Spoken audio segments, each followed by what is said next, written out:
A nombre de la Superintendencia Nacional de los Registros Públicos, les doy la más cordial bienvenida a la conferencia web del día de hoy. Videoconferencias a cargo de especialistas nacionales e internacionales que la SUNAR realiza con el objetivo de buscar la actualización jurídica tanto de sus colaboradores internos como del público en general, interesados sobre materias importantes, actuales y sobre todo transversales a los distintos registros jurídicos. Dicho esto, pasamos a la conferencia de hoy. El tema que nos aborda es asambleas virtuales y está a cargo del doctor Gilberto Mendoza del Maestro, quien es director de estudios de la Facultad de Derecho de la Pontificia Universidad Católica del Perú, coordinador del Observatorio Inmobiliario Mercantil, OIM, miembro del Grupo de Investigación de la Universidad Carlos III de Madrid, e investigador visitante del Instituto Max Planck for Ausländisches and International Privates. Cabe indicar que el material, textos, datos e imágenes son elaborados y proporcionados por cada conferencista y están protegidos por ley los que son de su respectiva autoría. Queda prohibida la reproducción parcial o total sin la correspondiente autorización.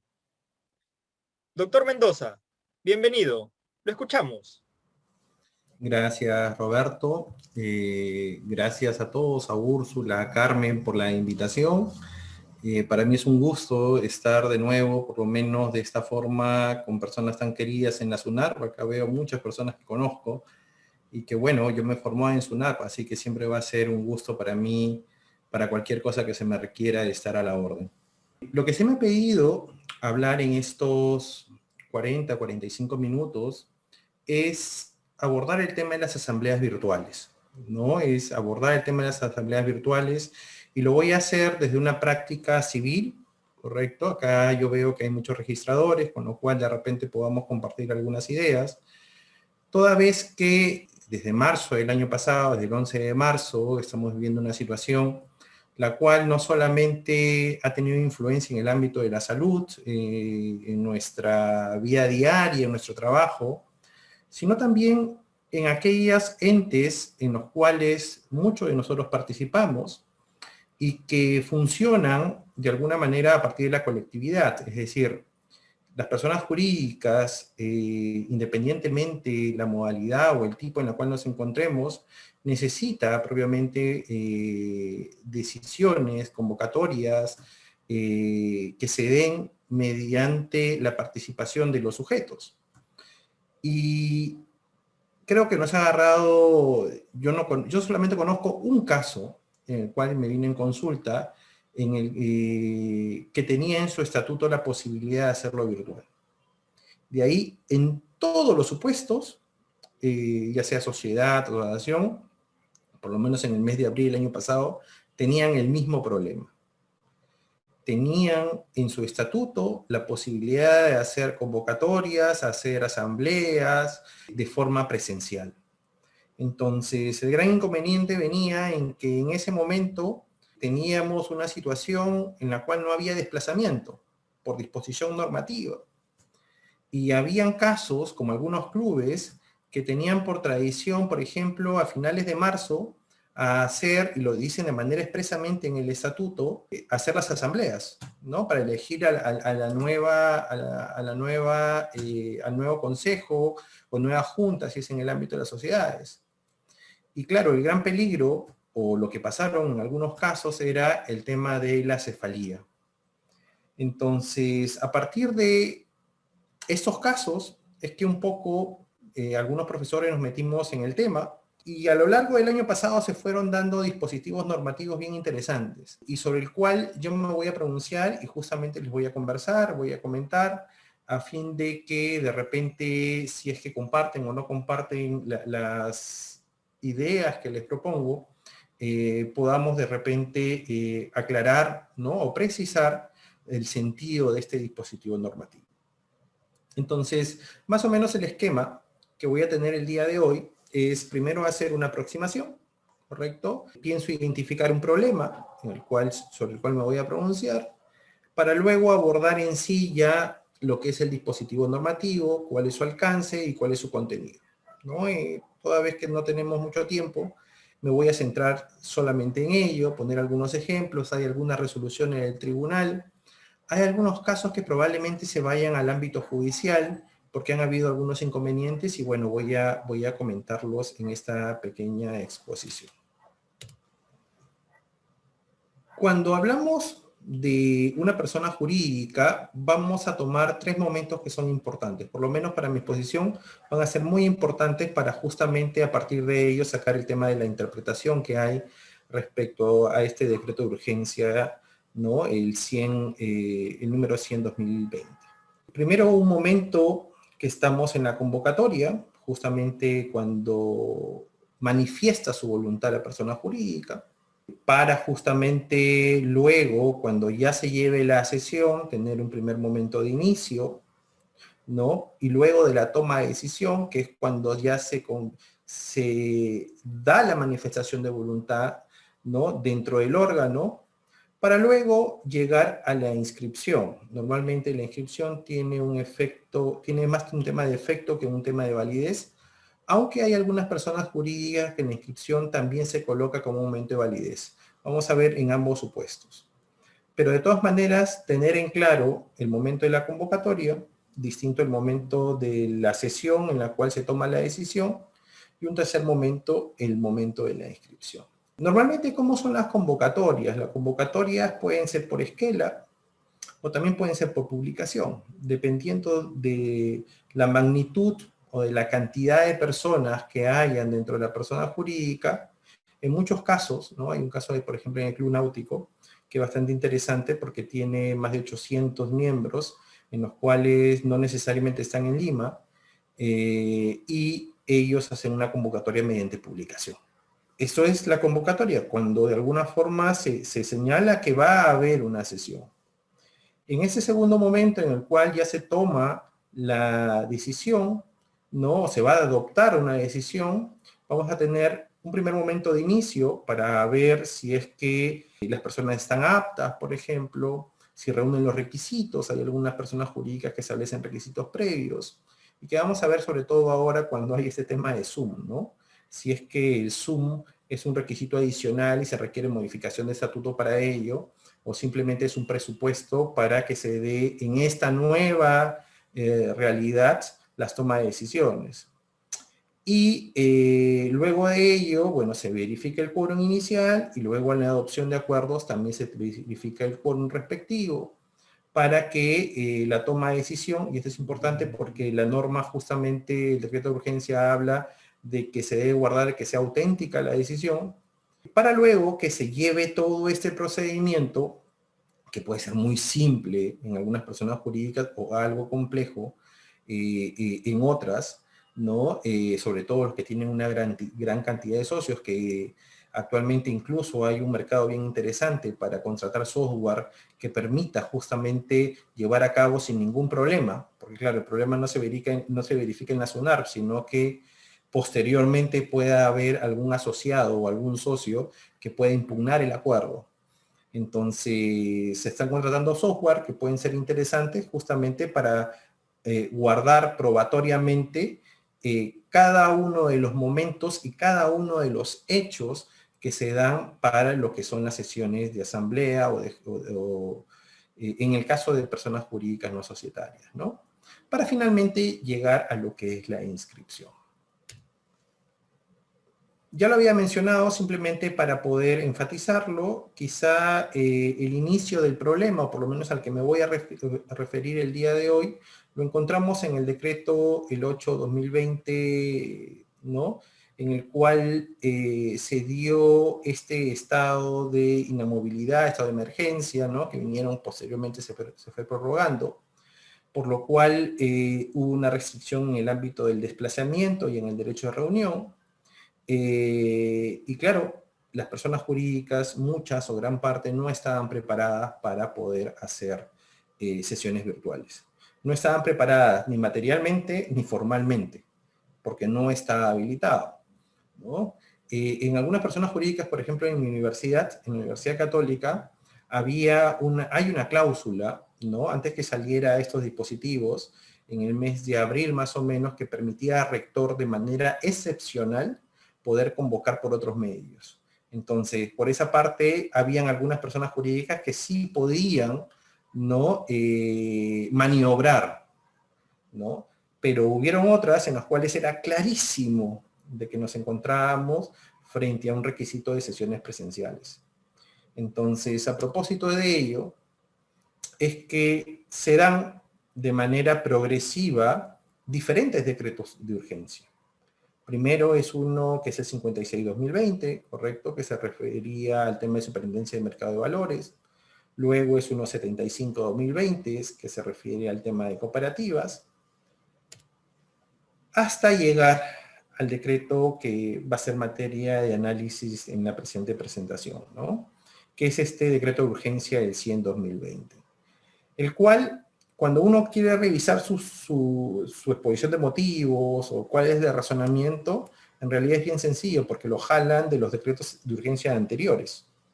No hay ninguna novedad, no es que diga algo distinto, sino, como vamos a ver, hay puntos claves, que es el tema de derecho a reunión, desplazamiento, y la facilitación a las personas que conforman estas personas jurídicas de que puedan utilizar medios alternativos.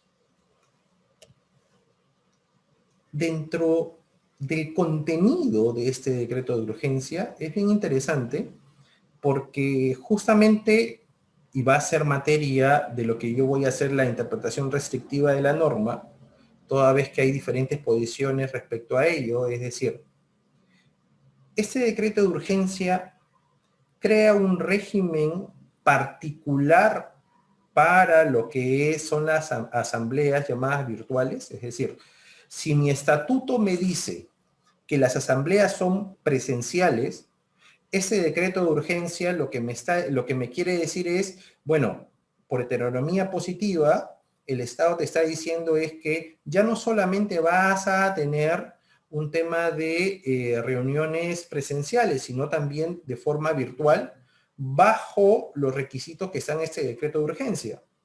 Es una primera posible interpretación. Y la otra posible interpretación que se pueda dar es, en realidad, este decreto de urgencia, dentro de lo que sea posible, ¿no? Reemplaza alguno de los supuestos que están en el estatuto. No necesariamente todos. Les pongo un ejemplo. Les hablaba, por ejemplo, de ese supuesto de club náutico. Ellos señalan de que las convocatorias deben ser en el periódico, ¿no? Deben ser el periódico de mayor difusión, por lo menos en Lima Metropolitana. ¿Es que acaso cuando estamos frente a esta norma, y vamos a analizarla porque son 2 articulitos nada más, ahora tienen la posibilidad de hacerlo vía publicación, ¿correcto? Una vía, y la otra de repente vía Zoom, ¿no? O vía correo electrónico a todos los miembros. Es decir, es una o la otra, o podemos analizar que de repente no es que estemos frente a 2 supuestos distintos, sino que hay que meternos en la persona jurídica para analizar si es que es necesario, ¿no? Tomando en cuenta las restricciones que tenemos, a asumir que en este caso se requiere necesariamente hacerlo vía virtual. Les explico esto porque, claro, para las asociaciones, para lo que son las sociedades, sería mucho más sencillo que todo actualmente sea vía correo electrónico. El gran problema, y sobre todo lo que puede minar estos acuerdos a futuro, es que de repente alguien pueda señalar, ¿no? Alguno que no le llega, sobre todo cuando son una gran cantidad de personas de miembros, es que no le llegue la comunicación, de que haya un error propiamente en la notificación electrónica. Ese problema puede minar justamente un acuerdo. Entonces, algunos consideran de que es mucho más sencillo, por ejemplo, cuando es esquela, porque en esquela y cuando son un grupo reducido de personas, como que se puede de alguna manera notificar, ya no hay los límites del año pasado, pero tener una lista propiamente de correos habilitada, o algunos hacen, ¿no? Subir a la nube, a una nube, en la cual es compartida por todos, y a partir de ahí sentirse notificados, a partir simplemente que se sube la información o que llega a cada uno de los correos. No obstante ello, cuando estamos frente a una gran cantidad de personas, parece ser de que este supuesto de que podamos enviar un correo a todos no asegura que llegue, ¿no? De manera cierta esta comunicación, lo cual puede derivar en un supuesto de nulidad de acuerdo. Pero bueno, vamos analizando previamente con lo que dice la norma. Inicialmente le decía que el contenido de este decreto de urgencia lo que nos señala es que, ¿no?, que en tal contexto, debido a la situación de restricción de desplazamiento y reunión. El problema que identifica la norma, por lo menos como antecedente, es el tema de desplazamiento y el tema de reunión. Y que en ese momento se da. Que actualmente también hay, ¿no? Pero no estamos en la misma situación que estaban antes. Si tomamos en cuenta que dentro de los considerandos está, ¿no?, que esta situación de manera excepcional de aplicación de la norma, que más se prorroga, no se establece de manera definitiva. Es una situación excepcional, por lo que no se podría decir de que este mecanismo de asambleas virtuales va a permanecer por siempre, salvo que las propias personas, ¿no?, se junten y hagan una asamblea que señalen de modificación de estatutos, que es una nueva forma de notificación. Mientras no haya eso, lo que vamos a tener acá es simplemente mecanismo alternativo, ¿no? Vía de terminamía positiva que se va a dar de manera excepcional.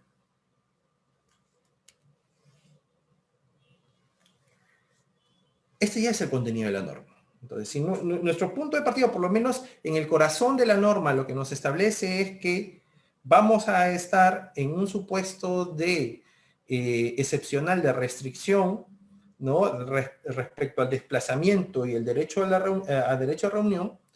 Se autoriza de forma excepcional, ¿no? Nos dicen a las asociaciones, que en nuestro caso en este supuesto, a convocar, y está en negrita, creo que ustedes lo pueden ver, lo voy a poner un poco más grande, a convocar y celebrar juntas generales y especiales de accionistas, ¿no?, de manera no presencial o virtual, ¿no?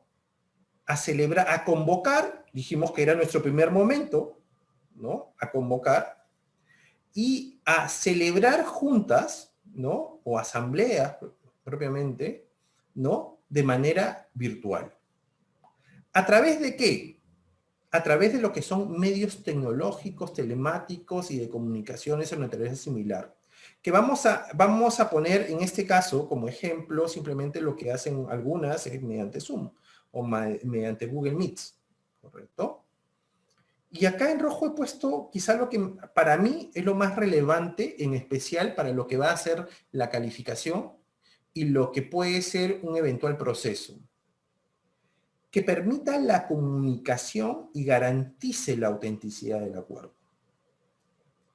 Creo que eso es el corazón de la norma. Creo que eso es la razón de la norma.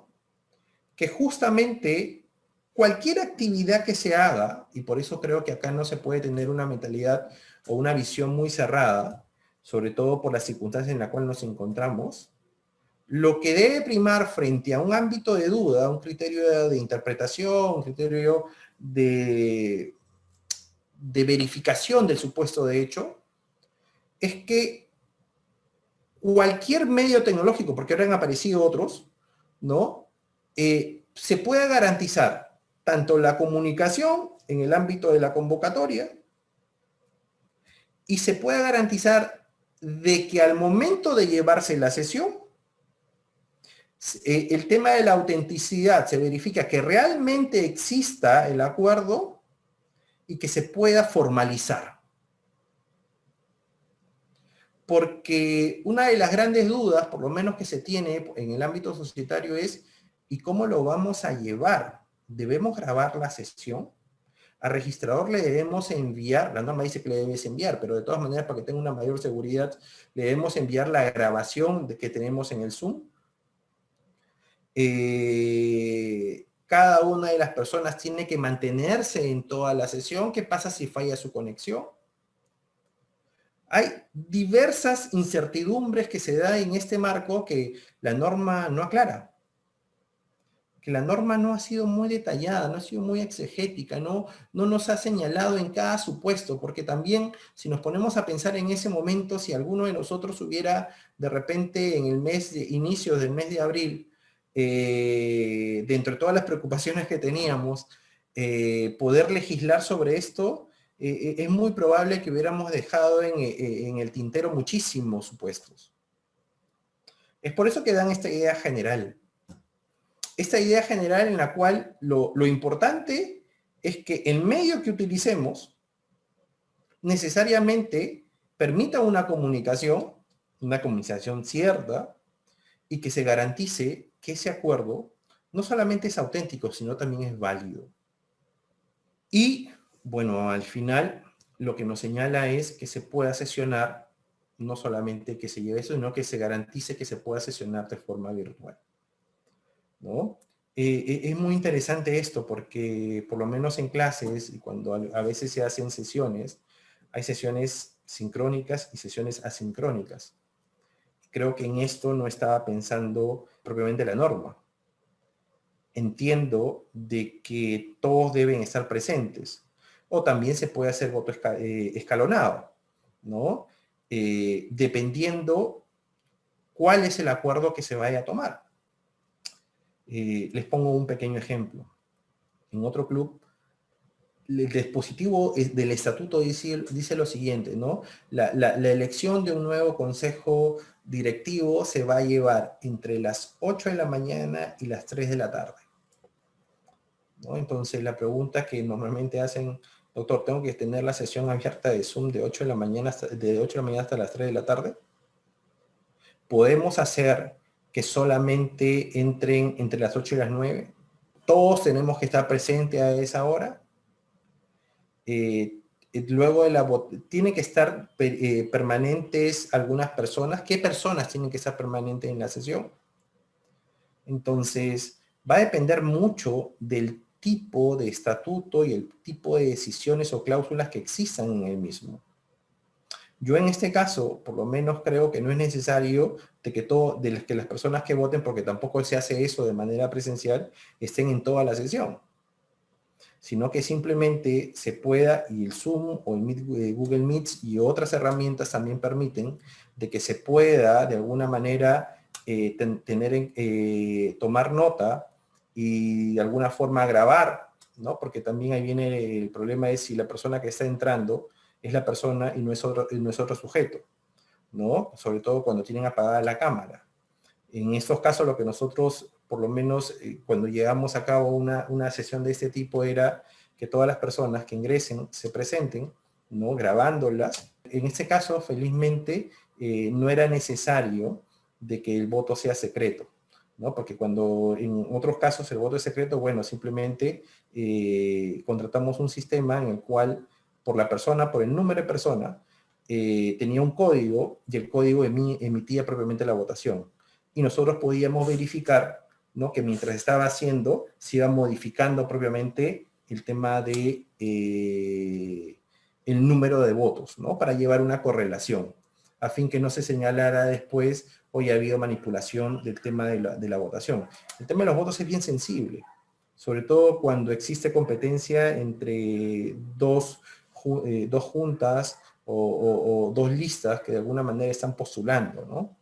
Entonces, no pedíamos que digan exactamente el voto, pero lo podían emitir y lo podíamos verificar tomando en cuenta su código, la replicación en un sistema que nosotros, bueno, la empresa o la asociación tomó para poder replicar justamente la decisión que habían tomado. Entonces, estos temas en los cuales los estatutos, y hay diferente tipo de estatutos, hay que tomarlos en consideración a fin de verificar que realmente se está tomando, ¿no? Acuerdos, ¿no? En estos casos, para la elección de personas, que creo que es lo más delicado, de forma válida y auténtica, ¿no? En los otros tipos de acuerdos, de repente es mucho más sencillo, porque cuando, por ejemplo, se va a nombrar a un representante porque de repente si se va a tomar una decisión, las personas que están presentes, aquí el Zoom permite, y si quieren que sea un poco más sofisticado, hay otros programas en los cuales permiten, también con el código, verificar de que las personas que están presentes acá puedan de alguna manera votar en ese programa, ¿no? Así como, por ejemplo, yo ahorita tengo mi Prezi conectado con el Zoom. Entonces, justamente, ya hay programas que enlazan justamente lo que es el Zoom con mecanismos de seguridad que puedan de alguna manera garantizar que se respete el tema de la votación. Entonces, hace un momento lo que yo les comentaba es, bueno, antes podíamos tener nuestro momento en la convocatoria, un segundo momento que es la sesión propiamente dicha, y un tercer momento que es la inscripción, ¿no? Que es lo que va a llegar al registrador. Y el tema de la convocatoria definitivamente ha cambiado, ¿no? Definitivamente ha cambiado. En especial cuando es un ámbito de esquela, ¿no? Cuando se notifica a los miembros de la asociación. Ahora lo que se lleva a cabo es un registro de los correos electrónicos, una especie de empadronamiento de manera virtual, en la cual es el presidente o el secretario, dependiendo quién diga el estatuto, el que da conformidad propiamente a ello, ¿no? Y asume responsabilidad por la información que ahí se dé. He visto algunas observaciones que me parecen muy interesantes, que justamente para participar dentro de lo que es la sesión, que ya es nuestro segundo momento, se pide o se pedía de que estén dentro de este registro virtual que se había creado, ¿no? Y claro, lo que señalaba es, oye, pero eso no está pidiendo el estatuto, no es un requisito para iniciar la sesión. Pero creo que dentro de las modificaciones o a donde puede entrar la norma justamente es a estos supuestos en los cuales, teniendo como norte garantizar la autenticidad y la comunicación, creo que es necesario, ¿no? Es necesario para poder de alguna manera tomar en consideración de que la participación en las sesiones deben cumplir actualmente algunos requisitos que es por la naturaleza de las asambleas virtuales. No porque así lo quiere el registrador o así lo quiere algún funcionario, sino que por la naturaleza se requiere de esa forma, ¿no? ¿Y qué es lo que se requiere? Que se cumplan justamente presupuestos, por lo menos para poder acceder, que tengan un link, ¿no? En el cual todos puedan participar. Y de repente hay un padrón virtual en el cual uno de repente, si no puede mostrar la cámara, porque también es uno de los inconvenientes, de repente a partir de códigos pueda acceder. Y bueno, como esos códigos muchas veces son secretos, ya asume responsabilidad si es que se lo ha pasado a otra persona. En el caso de las publicaciones, sí creo que la mirada es distinta, porque yo creo de que cuando los estatutos dicen que debe ser por publicación, no debería, ¿no?, pasarse a un ámbito virtual. O sea, puede ser un complemento, pero creo que el requisito es claro. El requisito es, y ahora ya no hay una restricción propiamente de desplazamiento, se puede mandar a publicar con los debidos cuidados, evidentemente. Incluso muchas de las publicaciones se pueden enviar vía online, ¿no? Entonces, y se puede evitar hacer pagos por tarjeta, ya sea de débito o de crédito, para no exponer a las personas. Creo que en estos casos sí el requisito se debería mantener, es decir, si mi estatuto me dice que es por esquela, sí puede pasar al ámbito virtual. Pero si mi estatuto dice que debe ser por publicación, creo que ese requisito debe tomarse en cuenta. En especial, yo estoy pensando en estas grandes asociaciones o estas grandes sociedades en las cuales de repente no hay una comunicación muy fluida por el tema virtual. Entonces, creo que es un requisito indispensable para poder tener una junta válida o una asamblea válida, ¿no? Si pasamos del primer momento de la convocatoria, pasamos al segundo momento de la toma de decisión, o el inicio propiamente de la sesión en sí misma, creo que sí es un requisito, o debe ser un requisito, si se va a hacer de manera virtual, es que haya un padrón, ¿no? Un padrón en el cual, ¿no?, se pueda registrar. Y Zoom tiene algo bien interesante, porque Zoom puede registrar dentro de qué personas acceden, ¿no? Cuánto tiempo están. Y bueno, si no quieren llegar a ello, simplemente que se grabe la sesión, ¿no? Que se grabe la sesión y bueno, que puedan de alguna forma, si es por votación secreta, acá hay mecanismos internos para poder hacer este tipo de votación, y si es a mano alzada, ¿no? Bueno, que se grabe propiamente la sesión. Y si quieren utilizar otros medios, bueno, también hay otros medios que ya permite esta plataforma, ¿no? También Google Meet lo permite, poder enlazarlos, ¿no? Para de alguna forma que pueda llegar a un acuerdo, a una formalización debida. ¿Qué llega a registrador? ¿No? ¿Qué llega a registrador y qué debe tomar en cuenta? En realidad acá no estamos en un supuesto muy restrictivo, porque si lo ven ahí, lo que está subrayado, voy a ponerlo, lo que dice es, va a llegar el acta respectiva, ¿no? Con información, ¿no? Cuando se sesionó, la hora, la fecha, el inicio, ¿verdad? Y el hecho que se indique los medios utilizados para su realización.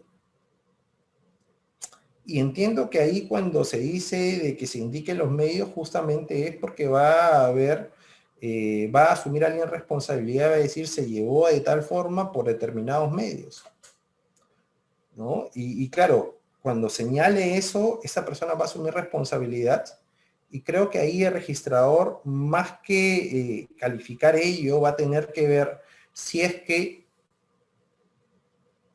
los pasos que se han seguido eran necesarios, ¿no?, utilizar el mecanismo virtual. Hace un momento les señalé el tema de las publicaciones, que creo que en ese caso no es necesario el tema de que sea virtual. Pero sí, por ejemplo, el tema de las reuniones en sí mismas, ¿no? Creo que ahí no hay ninguna duda en ese momento de que están restringidas, porque no puede haber el tema de reuniones, y entonces en esos casos sí que pueda de alguna manera tomar nota de cómo se llevó la asamblea, quiénes participaron, con todos los requisitos normalmente que toma el Código Civil y Reglamento, ¿no?, de inscripciones.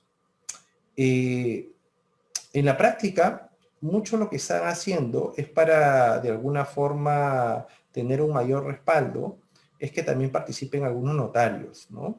No he visto muchos de estos casos, pero sí algunos, en los cuales para que de alguna forma se dé fe de la participación de las personas, en especial cuando tienen que ver sobre disposición de patrimonio o elección de alguna autoridad dentro de la persona jurídica. Esto es bien interesante porque de alguna manera permite de que ya toda la lógica presencial la pasemos al ámbito virtual, a pesar de que en el ámbito virtual sí pueden haber medios, no digo que suplanten a los notarios, ¿eh?, pero sí que respalden y que pueda mantenerse en una memoria o pueda mantenerse en la nube de que se ha llevado de forma debida propiamente una sesión o la adopción de acuerdo, ¿no? ¿Qué problemas hay o podemos de alguna manera, por lo menos en la práctica, verificar respecto a estos temas? Uno puede ser, por ejemplo, el tema de alcances, ¿no? Porque acá no hay el tema de lo que son la junta de propietarios, ¿no? Ninguna de las normas, por lo menos que tengo yo en mis manos, ha ampliado ello, y lo que ha hecho el tribunal, creo que en 2 casos o un caso, ha sido extenderlo, ¿no? Creo que el argumento ha sido el argumento del principio de igualdad. Pero creo, si bien es notable y es rescatable, ¿no?, que siempre ponerse en el lugar del usuario para facilitarle las cosas, pero creo que acá no es aplicable esa norma, ¿no? O por lo menos una interpretación en función del principio de igualdad, porque como le señalé, esta es una norma excepcional. Esta es una norma excepcional que de alguna forma, porque si se pusiera a aplicar el principio de igualdad, simplemente hubiera sido necesaria la primera de la superintendencia de valores, del mercado de valores, y por igualdad hubiéramos aplicado todos los supuestos. Y creo que esa no era la idea, sino que en estos casos, creo que es un problema ya de legislación, de cómo se legisló este supuesto, para poder de alguna manera ampliarlo normativamente al ámbito de lo que es la Junta de Propietarios. Entonces, no obstante, entiendo que todavía no es precedente, pero sí hay creo que dos o una resolución, la cual señala que también esto se aplica para lo que son las juntas. Y esto es interesante porque, a ver, dentro de una junta de propietarios es más factible, ojo, no es recomendable, pero de que puedan juntarse, ¿no? Que hayan espacios en los cuales poder discutir sobre el tema, pero como estamos en un momento un poco complicado, parece oportuna esta decisión del tribunal de querer ampliarlo al ámbito de lo que son las juntas, ¿no? ¿Qué otro tema interesante pueden haber en el día a día respecto a estos supuestos de asamblea virtual? El tema de las juntas universales, ¿no? ¿Cómo se plantea una junta universal en el ámbito de las asambleas virtuales? ¿Necesariamente tienen que permanecer todo el periodo de la sesión? No he visto ninguna casuística, por lo menos que haya a registros, pero sí he visto consultas que me han llegado para señalarme si realmente están en una junta virtual, ¿no? O junta universal, perdón, o una asamblea universal. El hecho que todos hayan se puesto de acuerdo y que estén todos, de repente con todos ustedes estamos en Zoom y todos formamos parte de una nación, ya podemos tomar decisiones dentro de ese espacio, por lo menos no está establecido así en ese decreto de urgencia, pero creo que la lógica, tendiendo a un tema de que se pueda garantizar la autenticidad y validez de lo que son los acuerdos, creo que sí sería viable que sea materia de inscripción y que el acuerdo es legítimamente tomado, ¿no? Este tema de lo que ha sido el paso de lo presencial a lo virtual, creo que se ha ido construyendo mes tras mes, ¿no? Con nuevas opciones. Probablemente lo que tenemos ahora no es lo que teníamos en el mes de abril y el mes de mayo. Muchos de nosotros no sabían ni usar Zoom, ni usar Google Meets, pero ya la circunstancia ha hecho que muchos tengamos cierta facilidad ya para esto. Y esto ha pasado también con las personas jurídicas.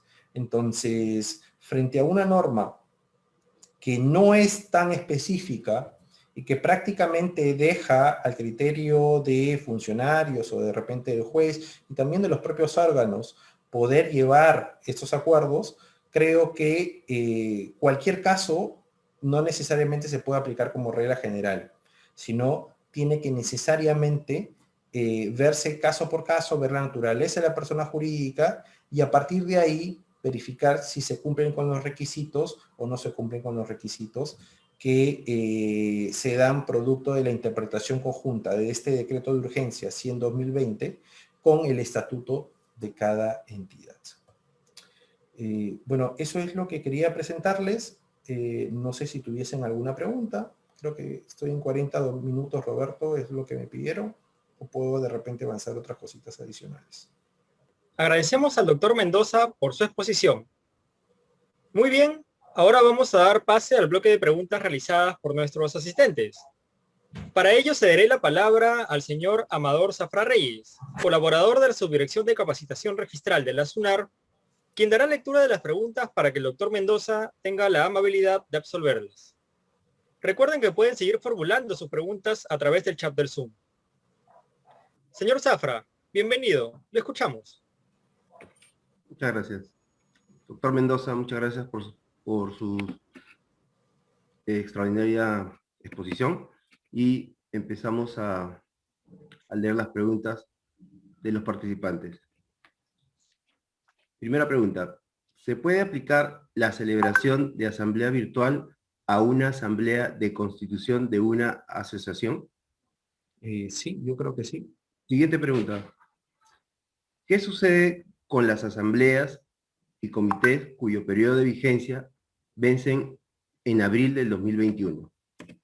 Bueno, si vencen ahora en abril del 2021, por ejemplo, este club que les mencionaba justo venció en marzo, ¿no? Bueno, la convocatoria y la asamblea deberá llevarse dentro del periodo de vigencia, ¿no? Yo no he visto, por lo menos del tenor creo que no sale, el tema de regularizar propiamente la persona jurídica, es decir, la sesión virtual tiene que darse durante el periodo de vigencia. Si se da posteriormente, yo entiendo que ya no se puede dar en los mismos términos que cuando está vigente. Por lo tanto, ya entraríamos en una lógica de regularización que de otro supuesto, ¿no? Muchas gracias, doctor. Siguiente pregunta. ¿Se pueden enviar las convocatorias por redes sociales para el conocimiento de los asociados? Yo creo que sí, se pueden utilizar cualquier medio. Es más, lo que hacen muchos es crear su grupo, por ejemplo, de Facebook, ¿no? Y a partir de ahí, creo que es mucho más fluida propiamente o grupo de WhatsApp, ¿no? El tema está, pues, la norma no te restringe a algún supuesto, te da libertad para que nosotros podamos elegir cuál medio tecnológico utilizamos. Y creo que en ese sentido puede ser por Facebook, puede ser por WhatsApp u otro supuesto, ¿no? Siguiente pregunta, doctor. ¿Qué sucede cuando se transcribe el contenido de un acta?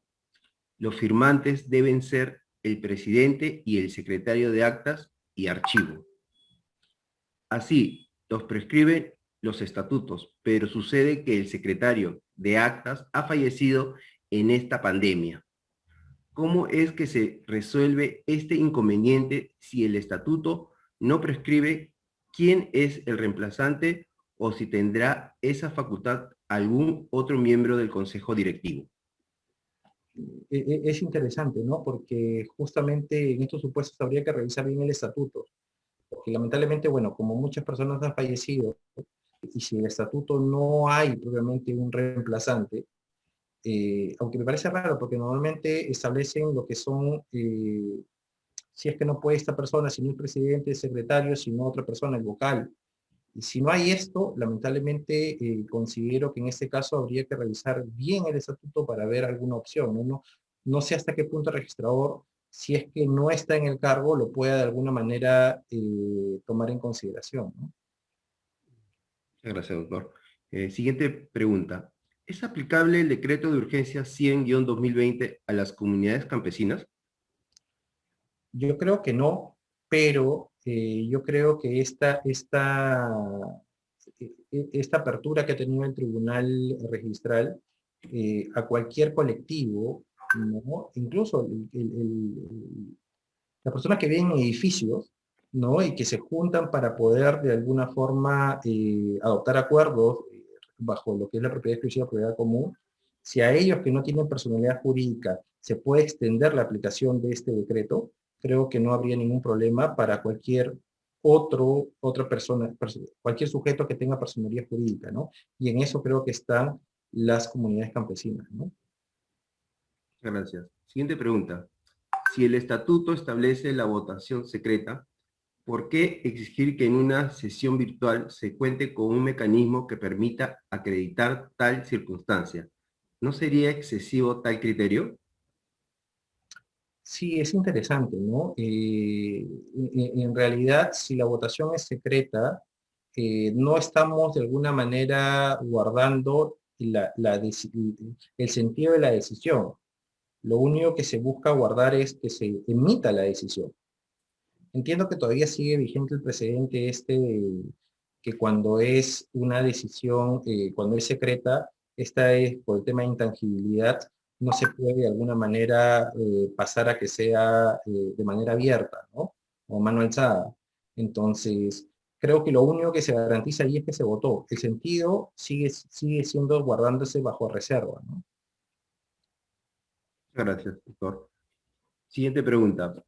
A propósito de la naturaleza de las personas jurídicas, ¿es necesario que las normas establezcan de manera literal cada persona jurídica privada regulada por ley especial?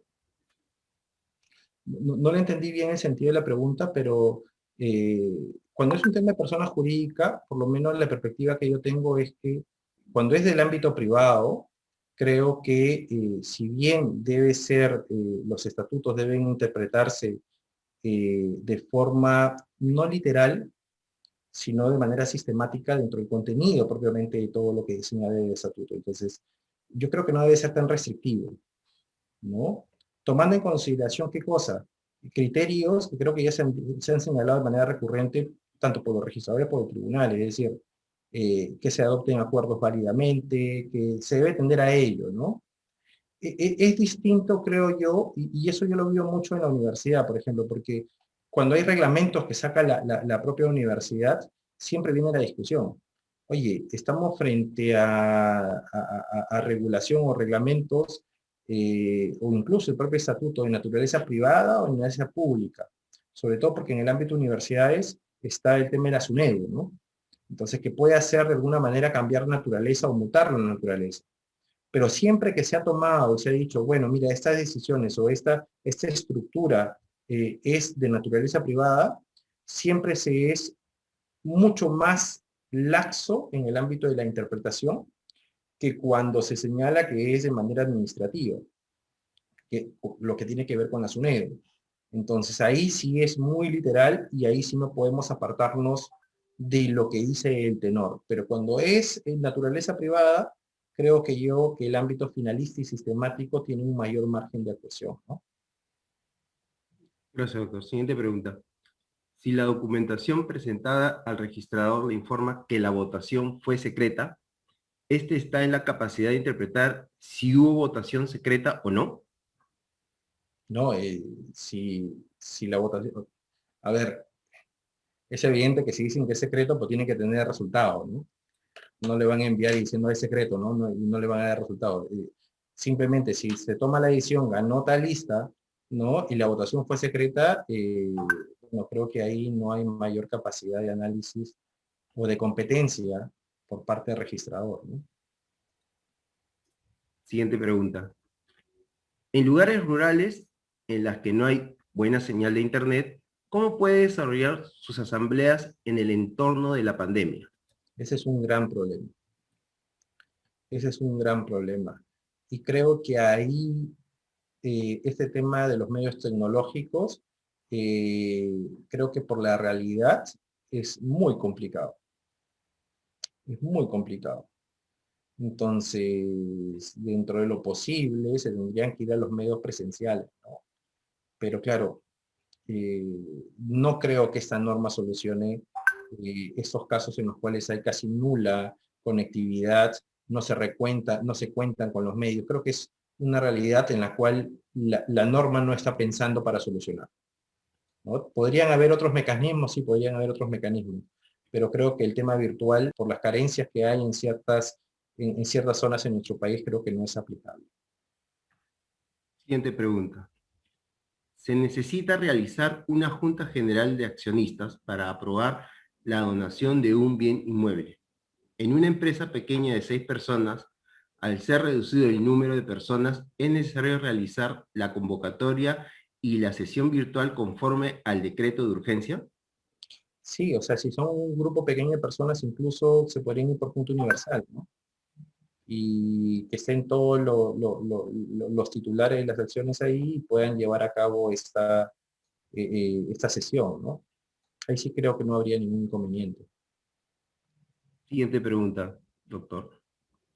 ¿Considera usted que el voto virtual no trastoca el precedente del Tribunal Registral sobre el voto secreto? No, Habida cuenta que, en mi opinión, para el operador registral no es fácil determinar si la herramienta virtual usada ha garantizado el voto secreto. claro, va a ser bien difícil que el registrador pueda corroborar ello, ¿no? Y por eso es que alguien asume responsabilidad por esa información, ¿no? Si esa pregunta era el año pasado, en esa misma fecha, yo les decía no sé.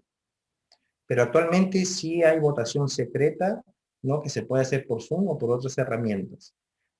Yo creo que ahí deberíamos distinguir dos puntos, ¿no? Un primer punto que es que se garantice de que ha habido votación, o sea, de manera individual. Y otro es que no se pueda saber el sentido de la misma. O sea, por lo menos no se puede identificar, Amador Zafra votó en ese sentido, ¿no? Eso, yo creo que el tema secreto va más en el hecho del contenido de que si se votó o no se votó. Simplemente lo que se tiene que garantizar es el hecho de que si son 10 personas, las 10 personas hayan votado y que al final hay software un poquito cuando son empresas más grandes o asociaciones más grandes que permite justamente señalar, ¿no? Oye, acá se votaron 10 personas y el resultado de la votación es esta, ¿no? Otra pregunta. ¿Cómo se puede convocar a una asamblea virtual cuando una cooperativa ya está acéfala y los dirigentes no tienen la voluntad de realizarlos? Yo creo que en ese supuesto, o sea, si quieren regularizar, yo creo que ahí sí entra el tema de lo que es ese decreto de urgencia, ¿no? Para las sesiones para regularización.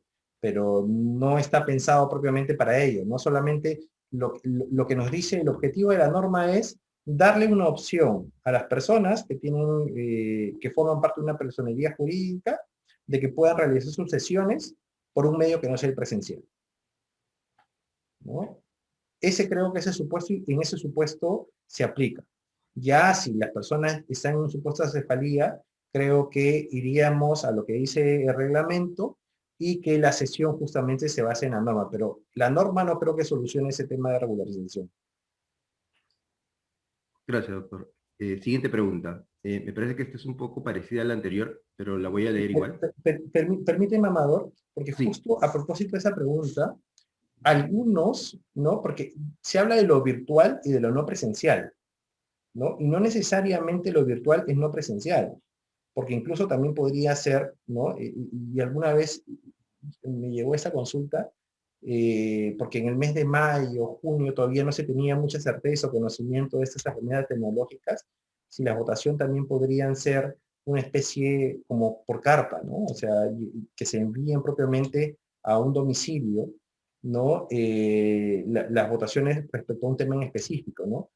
Sinceramente, no sé si este supuesto puede entrar dentro de la norma, porque creo que la norma en sí, por más que diga que no es no presencial, está pensando en herramientas tecnológicas, ¿no? Y es por eso que en el ámbito de las comunidades, creo que no se podría aplicar esa lógica por la realidad en la cual vivimos.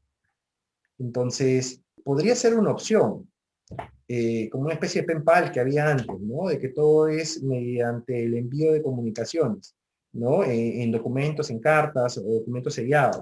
Pero creo que eso no es lo que estaba pensando la norma, porque cuando uno analiza las normas anteriores, todos están pensando en medios tecnológicos, por más que señalen que es un ámbito no presencial. Y no presencial es mucho más amplio que un ámbito virtual, ¿no?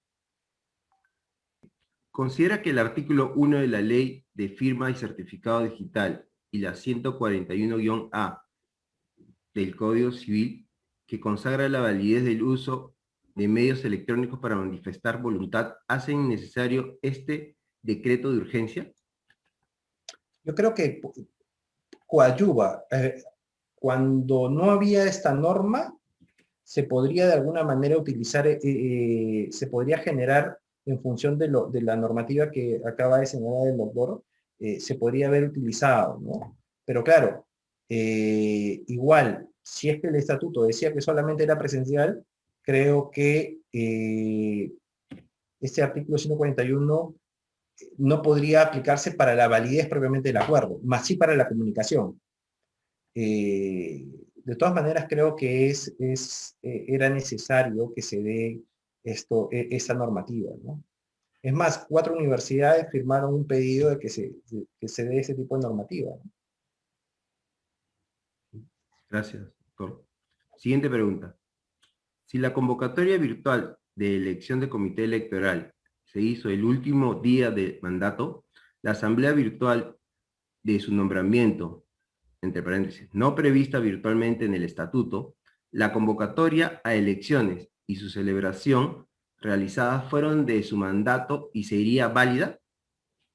Yo creo que debe de realizarse dentro del periodo de vigencia de la Junta o del Consejo, ¿no? No creo que deba realizarse después, ¿no? Por lo menos bajo las reglas que ha introducido esta norma, ¿no? O sea, después creo que ya cae en un periodo de cefalía, ¿no? Esta norma no creo que lo que haga es habilitar, ¿no? De manera excepcional un plazo adicional. No creo que ese sea el fin de la norma, ¿no? Siguiente pregunta.